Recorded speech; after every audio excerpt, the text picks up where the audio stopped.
কানাঘুষো মারফত শোনা যাচ্ছে যে এই যে ভাগ হতে চলেছে, তাহলে কি আজকেই নতুন তৃণমূল গঠন হচ্ছে কিনা, এই প্রশ্নগুলো যখন প্রথম কথা আজকে হচ্ছে, উঠছে। দেখুন তৃণমূলের চিহ্নে যারা জিতেছে তারা যদি আলাদা হয় তাহলে সেটা বুঝতে হবে ক্ষমতা পাওয়ার জন্য।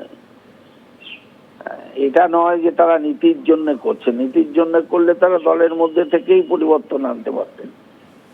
দলের মধ্য থেকেই যে পরিবর্তিত সংস্কৃতি এনেছে দল আইপ্যাক এবং তাদের নেতা অভিষেক, যেভাবে সংগঠনকে প্রায় তুলে দিয়ে আইপ্যাককে এনে সংগঠনের 12টা বাজিয়েছে, তার বিরুদ্ধে সামগ্রিকভাবে মিটিং এ বলতেন, সবাই বলছে বলবার স্কোপ কই, বলবার স্কোপ যথেষ্ট আছে, আমারও ছিল।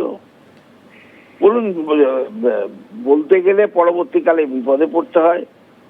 আমি হয়তো সেই বিপদে পড়েছি, সেই ষড়যন্ত্রের শিকার হয়েছি। তাহলেও কিন্তু আমি বলেছি, আমি 19-এ বলেছি, আমি 21-এ বলেছি যে এইসব আইপ্যাক ছাইপ্যাককে দিয়ে সংগঠন তুলে দেওয়া যাবে না। মমতা বন্দ্যোপাধ্যায় নিজের পরামর্শের দরকার নেই, শুধুমাত্র মার্কেটিং করবার জন্য, দলকে কিভাবে মার্কেট করবে সেইটা বোঝার জন্য তিনি হয়তো কাউকে বলেছিলেন, এবং সেটা যে কত বড় ভুল সেটা নিশ্চয়ই দিদির বোঝা উচিত, মমতা ব্যানার্জির বোঝা উচিত। পার্থদা, আপনি যেটা বলছেন যে আপনিও ষড়যন্ত্রের শিকার হয়েছেন, ভারতবর্ষ সূর্যের এক নাম, এই গানটার যিনি গীতিকার শিবদাস বন্দ্যোপাধ্যায় আপনার মামা, সেই বংশের তার ভাগ্নে আপনি, আজকে আপনাকেও এইভাবে একা কাটাতে হচ্ছে। এর পেছনে কি কোথাও একটা কোনো অপরিণত রাজনীতি মস্তিষ্ক কাজ করেছে? হ্যাঁ, নিশ্চয় করেছে, নিশ্চয় করেছে। ওই বিষয়ে কোনো অপরিণত মস্তিষ্ক কাজ করেছে, পরিণত মস্তিষ্কওয়ালারা সুযোগ নিয়েছে, তো করেইছে। কিন্তু আমি একটা যেটা ইম্পর্টেন্ট কথা আপনি তুলেছেন যে তৃণমূল কি ভাগ হতে চলেছে, এটা আপনি একটা প্রশ্ন তুলেছেন। আমি আমার যে রাজনৈতিক বিশ্লেষণ ছাড়া তো কিছুই নেই, আমি অনেক দূরে বসে আছি। তো সেখানে আমি বলতে পারি যে কটা এমএলএ যদি দলত্যাগ করে চলে যায়, সেটা কিন্তু তৃণমূল কংগ্রেসের মূল সংগঠন তা দুর্বল হবে, সংসদীয় রাজনীতিটায় বা পরিষদীয় রাজনীতি, কিন্তু তাতে সংগঠনটা কি করে দুর্বল হবে তো বুঝতে পারছি না। সংগঠন দ্বিধা বিভক্ত কিভাবে হবে? এরা সব সংগঠনের তৃণমূলের টিকিটে জিতেছে, তখন কোনো প্রতিবাদ করেনি, তখন আবর্জনা মনে করেনি, তখন দম বন্ধ হয়ে গেছে মনে করেনি, তখন মনে করেনি যে আমরা অন্য দল থেকে এসে দলে মাথায় বসতাম, সেটা কতটা নীতিবোধের সেটা মনে করেনি। এই একটা দুর্নীতি দুর্নীতি দুর্নীতি বলে আওয়াজ তুলে যে সবাইকে, ওরাও তার মধ্যে ঢুকে গেল, মানে যারা বলছে চোর চোর তারাও আবার চোর। তৃণমূল কংগ্রেস একটা রাজনৈতিক দল, স্বীকৃত রাজনৈতিক দল। সেই রাজনৈতিক দলটাকে ভাঙবার জন্য কাউকে টাকা, কাউকে ইডির ভয়, কাউকে সিবিআইয়ের ভয়, কাউকে অ্যারেস্টের ভয়, কাউকে পরিবারের ভয়, কাউকে ছেলে মেয়েদের তুলে নিয়ে যাওয়ার ভয়, অনেক কিছু ভয় দেখাচ্ছেন। ভয় কেউ কথা বলতে পারছে না, তারা বাধ্য হচ্ছে, তাদের বাধ্য করছেন যাতে তারা দল ভাঙে।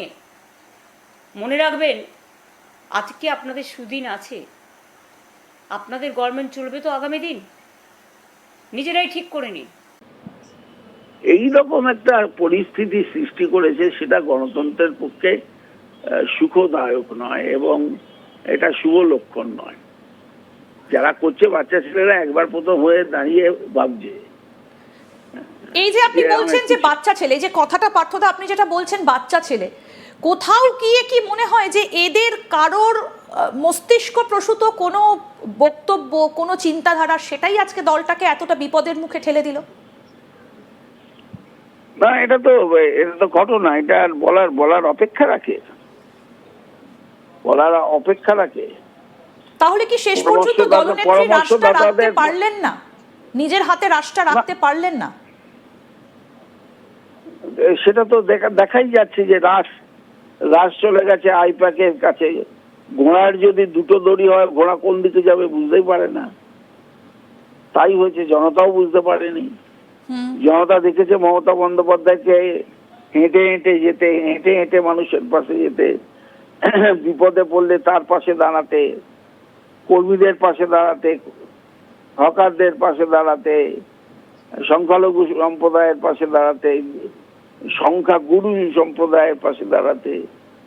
কিন্তু মানে কোনো অপেক্ষা করেননি। ওনার তো পুলিশেরও দরকার হয়নি, উনি তো মালও খেয়েছেন। এই ছোটবেলা থেকে আমি ছাত্র পরিষদ যখন করতাম, ও তো আমার সহকর্মী ছিল। তো গড়িয়াহাট আইতে মারে ওর বাউটি ভেঙে গিয়েছিল, মারে ওর মাথা ফেটে গিয়েছিল, মারে ওর চোখ নষ্ট হয়ে গিয়েছিল, মহাকরণ থেকে বের করে দিয়েছিল, লালবাজার থেকে বের করে দিয়েছিল। তো কোথায় সেই মমতার দল যদি আজকে ওই দক্ষিণী কায়দায়, যেটা দক্ষিণে খুব জনপ্রিয়, এখানে তো তা হবে না। কাশ্মীরের আপেল তো আর নাকতলায় পুতলেই আপেল হবে না। তো এই যে একটা sea change of style of leadership, আচ্ছা, এটা ক্ষতি করেছে। এবং যে যারা সেই অভিষেকের পার্ষদ, আজকে অভিষেকের টিমই তো বেরোচ্ছে। আজকে মমতার যারা মমতাকে এখনো নেতা বলে, নেত্রী বলে মনে করে, সেই সব লোকরা তো এখনো তাকে আঁকড়ে ধরেই বসে আছে। টিম অভিষেক দেখুন না, যারা মুখপত্র হয়েছিল তাদের অবস্থা দেখুন। পার্থদা, তাহলে কি আজকের এই পরিস্থিতির জন্য দায়ী অভিষেক ব্যানার্জি? আপনি কি সেটা মনে করেন? আমি মনে করি অপরিণত মস্তিষ্কে পরিণত পরামর্শদাতা যারা এসেছিল, তারা বিভাজনের রাজনীতি করেছে, তারা সংগঠনকে তুলে দিয়েছে, তাই আজকে বিপদ হয়েছে। সংগঠনটা যদি থাকতো তাহলে এত বিপদ হতো না। কে গেল আর কে এলো তা হয়তো তাদের কাছে আসতো না। কিন্তু নিশ্চয়ই ভুল করেছে, নাহলে এতগুলো লোক চলে যাচ্ছে কেন, বা এত চলে যাওয়ার ভাবনা করছে কেন, এটা তো বুঝতে হবে। আমি নির্বাচনে 215 থেকে 80 হয়ে গেলাম, তারপরেও আমি বলছি তোমরা সবাই উঠে দাও, সবাই সেনাপতিকে সালাম জানাও। এ কি কমান্ডার বলছে যে সেনাপতিকে সালাম জানাবার কথা? এটা কি একটা সভ্য গণতান্ত্রিক পরিস্থিতিতে পরাজিত দল, মানুষের ভোটে তারা পরাজিত হয়েছে, তার অনেক কারণ হতে পারে, কিন্তু এটা বলতে পারে যে ও খালি খেটেছে আর কেউ খাটেনি? তাই তো 2001-এ